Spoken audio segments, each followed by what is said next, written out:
Welcome, Your Excellency. Next up, we have His Excellency Jan Kavalírek, Deputy Minister, Minister of Industry and Trade, Czech Republic. Welcome. Thanks for being with us. Then we have Her Excellency His Excellency Irakli Nadareishvili, Deputy Minister, Ministry of Economy and Sustainable Development, Georgia. And we have Her Excellency Dr. Delina Ibrahimaj, Minister of State for Entrepreneurship and Business Climate, Albania. Welcome. And please welcome our moderator, Alia Azla. Welcome.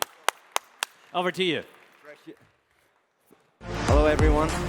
Good morning. Please have a seat.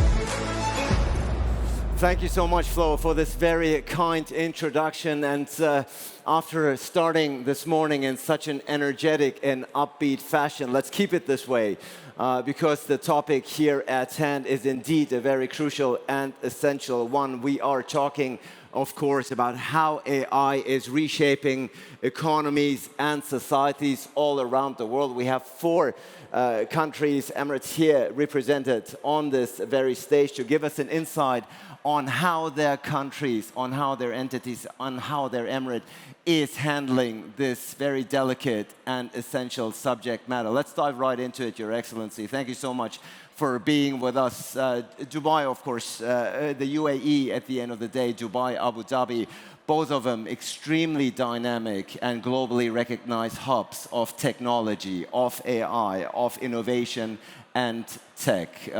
Give us a sense of how you are implementing this AI strategy all across the board to make it to the level, if you will, to the internationally recognized level that you have. Good morning, everyone. Today, the UAE leads on AI. We had our first minister appointed back in 2017 when AI was what is AI and how do we implement AI. We have a very robust AI policy implemented. When it comes to education, 2 weeks ago, it was announced by His Highness Sheikh Mohammed bin Rashid that every student from year 1 to year 12 has to have AI education embedded within education. Today, we are very forward thinkers on the way of implementation. How do we do it and how we look forward? We invest highly on education, not only on the students themselves, also for the public servants within the government itself. Embody on implementation within government, I would say, systems, within mindsets of the way of doing it. And when it comes to SMEs itself, we have a lot of accelerators and funds to support that aspect. The UAE today invests highly in AI, and as you know, that what happened last week on the visit to President Trump, there has been a big announcement on investments on the AI aspect. So I don't think we have lived, breathed, and still living the AI era in the UAE. Yes, indeed. And I had, in the very seat that you were sitting in right now, I had Hamad Al-Mansouri, the Director General of Dubai Digital, saying exactly the same about how AI is shaping your society, your country. Indeed, quite impressive. But of course, we have many more countries here on this very stage. One of them, the Czech Republic. Welcome to the Deputy Minister to be here with us. The Czech Republic and Prague in particular is also quite known as a growing regional hub, if you will, for tech and digital technologies and innovation. Tell us a little bit about your strategy. Well, first of all, thank you very much for having me here and for having the opportunity to share the stage with all of such great leaders and Her Excellency, of course. Regarding Prague and Czech Republic, I'm glad to say that innovation and artificial intelligence particularly is one of the most important priorities for our government right now. We invest heavily in the infrastructure, both in software and hardware. We are building the biggest data center and supercomputer in the Central and East Europe region right now. We are very proud of it. We're also trying to actively work with our top AI researchers, because there are plenty of them in the Czech Republic. And we are also adopting policies. We've got our own national AI strategy backed by an action plan full of measures how we want to promote artificial intelligence across all the sectors in the economy, but also how we want to promote education, and how we want to use artificial intelligence in the public services to be more efficient, and to provide people with better services from the state level. Yeah, certainly just a starting point for many more progress, or much more progress and many more developments to come. Thank you so much, Deputy Minister Kavalírek, for this first assessment. I'll revert to you, of course, in due time, but let me bring in Georgia here at this particular point. We have the Deputy Minister of Economy and Sustainable Development here with us. Interestingly enough, Georgia, a relatively small country, but it has an increased and growing reputation as a regional hub for innovation and tech. Tell us, how did you do it? Thank you, Ali. Good morning, ladies and gentlemen. It's my great pleasure, first of all, to participate in this panel with esteemed colleagues.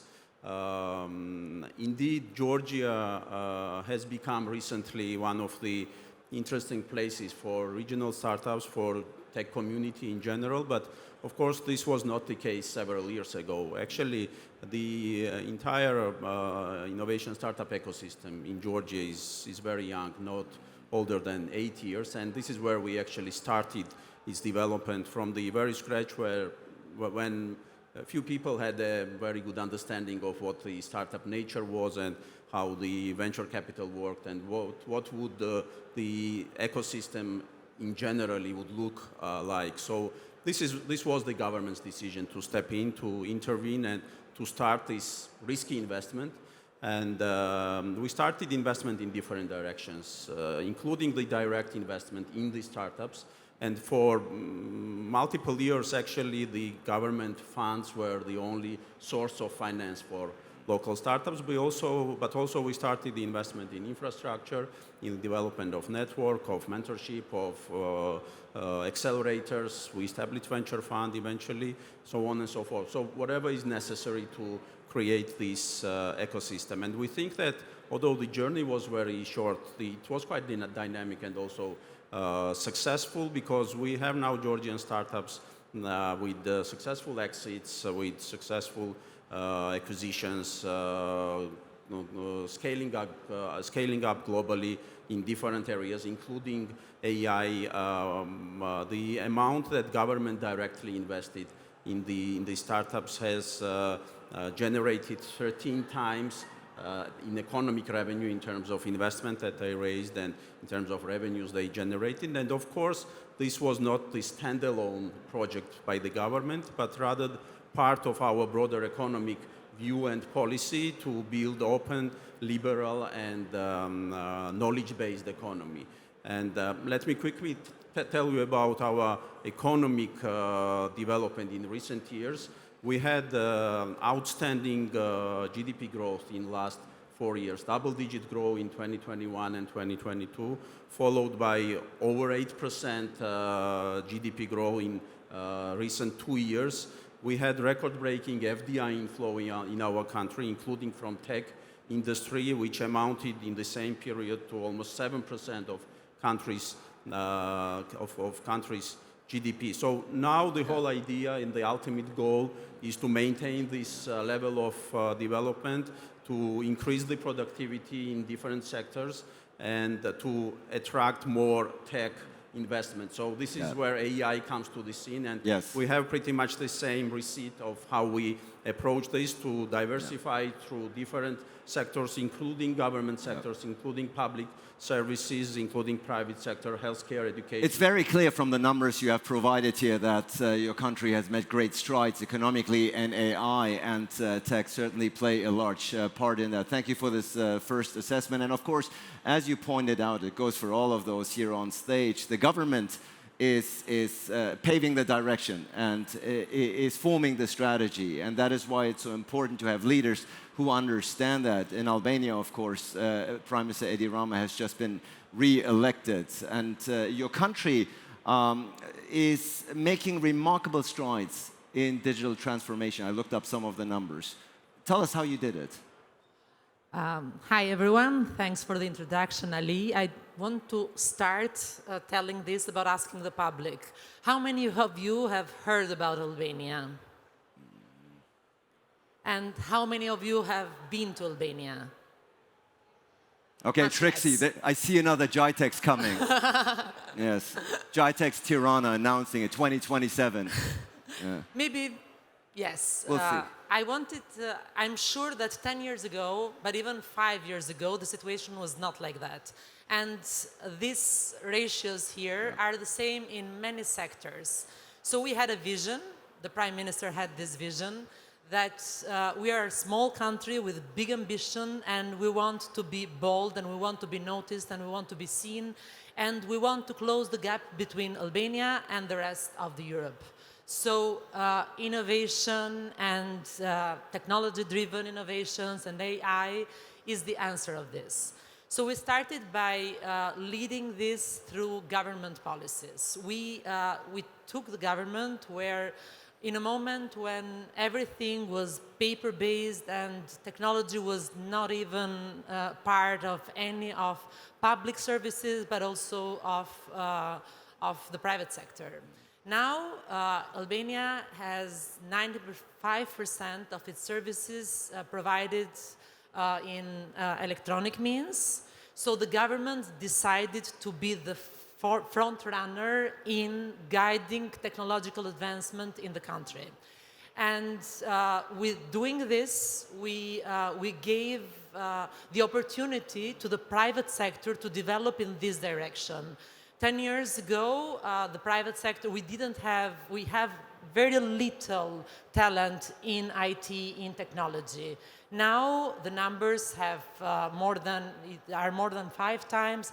Our exports, being able to enable the private sector to advance. Now we have more exports in IT services, and now we have decided to introduce AI into public services. We are introducing it in procurement, we're introducing it in detection of fraud in tax authority, and we are introducing it in our forming our legislation through the EU integration. So we will write the Albanian legislation with AI tools.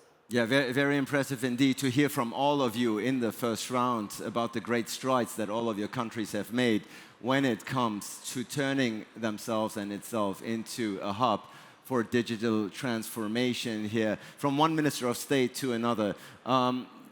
I had the pleasure of moderating the Dubai Business Forum in Hamburg just a couple of days ago, and we had great luminaries on stage, and they told us something, and you alluded to it, namely education, that AI education starts in the UAE from very early on. It's being very implemented from a very delicate young age. Tell us more about that.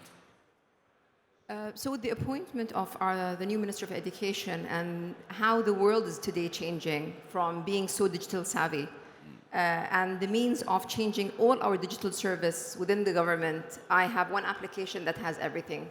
I could open a business license just sitting here. This is how easy our digital service is back home. I have access to all my official documents through one application and the ease of doing business. We look differently. Today, the new generation are very tech savvy. But how good are they using technologies? And how adaptable are they? And how good can they adapt these to the benefit of education? So the intention was, how can we implement the AI programs within schools to be used as a good tool for education rather than, as parents want to have their kids away from digitalization, and I want them to play out, but how can these tools benefit children? AI, we have to be very agile and very responsive to the changes happening within the world. And the first thing that was implemented is having these students be educated in the right manner of the use of using AI within education and how can it be implemented afterwards. Our government, the government is very agile. We listen and we work around policy. The AI strategy was set a few years back.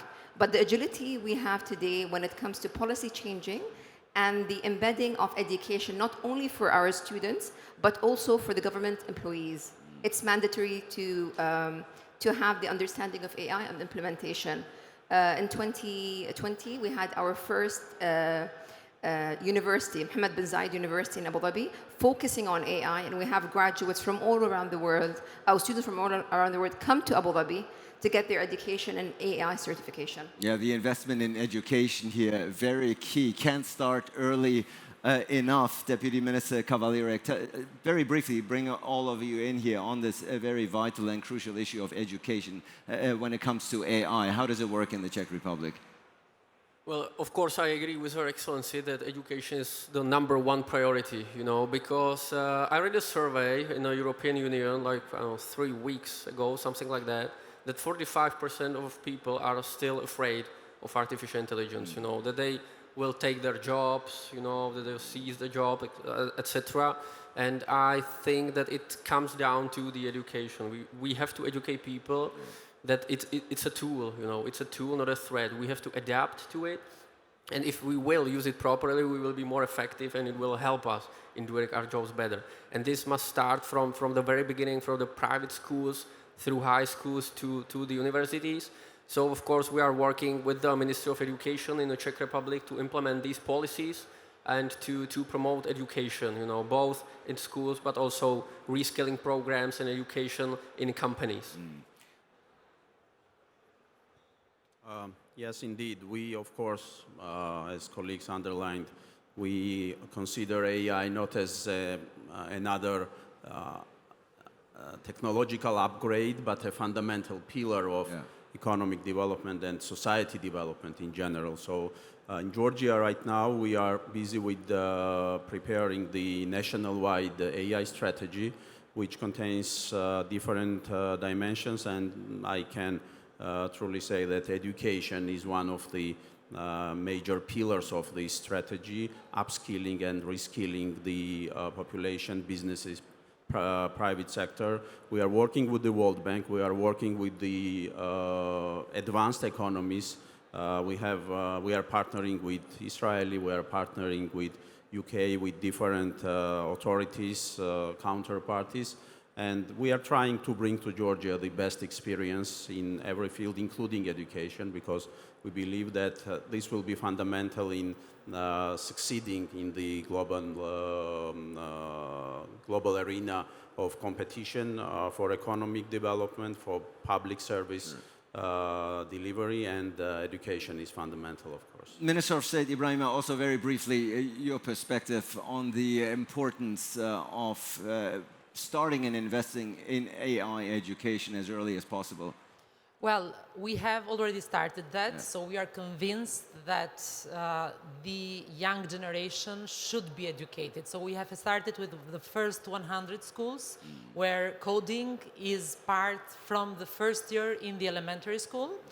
And we will be able to have that in all the schools of the country by 2028. So this is already part of our strategy. But I believe that we have also invested in non-conventional education. All the teens in Tirana, which is the capital, which is more than 1/3 of the population, have the possibility to go for free in IT schools, complementary schools in IT, and we also have the highest number of IT-educated people in universities for the region. Yes. So we have already started that, but I believe that we should not only focus with the capacities that will enable, the technical capacities that will enable the young generation to use all these kind of technologies and tools, but also we should invest in making them agile in order to keep the possibilities and to drive the change, because the world is changing so fast, and I'm sure that what we are teaching them today will not be as relevant in 5 years from now. Yeah. So we should teach the young generation how to change and how to continue learning and moving ahead while being the new leaders. Most certainly a very rapid, very agile, very dynamic landscape that all ourselves find ourselves in. Even the discussion we're having today may become obsolete when we meet you a year from now, because the technological advancements are so rapid, as we've already heard numerous times here on the stage. And investment in education, Minister of State Mazrouei, is of course important in order to train and build the next generation, if you will, of AI engineers and so on and so forth. But in the meantime, all of you here in this country, of course, are trying to attract talent from all over the world in order to push your country forward. The UAE is, of course, a globally known and recognized hub for talented expats. Tell us, how does attracting talent play the importance of it? How much does it play into your AI strategy? I think within policy and regulation of the country, there's been an attraction of changes also. So one of the things that has changed within the country is 100% ownership of commercial license. 4 or 5 years ago, you had to have an Emirati partner to be with you to be able to open a business in the UAE. And this has boosted our commercial license to double within 4 years. Another thing is to attract talent, we provide the golden visas, which is around 10-year visa for attraction. And I think the ease of doing business has attracted talent to the UAE because it's the most safe country in the world. It has the best lifestyle. Do you want to see the best museums? We've got the Louvre, we've got the Guggenheim, we've got the Abrahamic House, where we have the synagogue, church, and mosque next to each other. So we're a very tolerant country. We've announced we're going to have Disney World in another 7 years. So I think we have everything when it comes to the lifestyle, safety, attraction of businesses. And UAE is a hub that attracts different talents and is open to different countries. And one of the things that we were working on and have been working on is the CEPA agreement, the comprehensive agreements within countries, and the ease of trade between these countries. So it's not only attracting talent, but also the ease of business and attraction to other countries. You're based in the UAE, you have access to different markets only by you being in the UAE. Yeah, certainly attracting talent and companies from all around the world is an essential part of the national AI strategy of the UAE. Interestingly, in Georgia, Deputy Minister, you have, from what I read, you have tax incentives for AI startups and companies to come and work in your country. How exactly does it work? Well, certainly, I agree with the esteemed colleagues that it's all about the creation of the friendly and attractive environment for talent, but also for investors. And Georgia has much advanced in this direction as well. For the last decade, we've been very busy in investing in creation in Georgia, one of the favorable investment environments and destinations. This is widely recognized by major rankings. The very recent World Bank's Business Ready ranking places Georgia as the #1 place globally as the business destination, #2 in operation efficiency, #3 in policy, #6 in taxation. And this is coupled with, for instance, the free trade agreement network, because Georgia is a small country. It's 3.7 million only, maybe the size of Berlin, That's not correct. more. And from one perspective, it could look less attractive for investors because it's a small market with low purchase power. But we, for the decade, we've been busy in developing this network. Today, it's EU, it's China, it's UK, it's EFTA countries, it's CIS countries, it's United Arab Emirates recently, it's South Korea, many other global markets. So by being in Georgia, you can trade tariff-free with the total population of 2.3 billion high advanced markets. So, and I mentioned taxation, you also had this in your question. We have zero taxation for reinvested profit, for instance. And if you look at FDI structure, 75% of FDI is reinvestment by existing investors, which means that they trust and they consider Georgia not as only as a country with like nice macroeconomic parameters, but as a platform for their growth and development. So for tech industry, we prioritized many other aspects, but also taxation.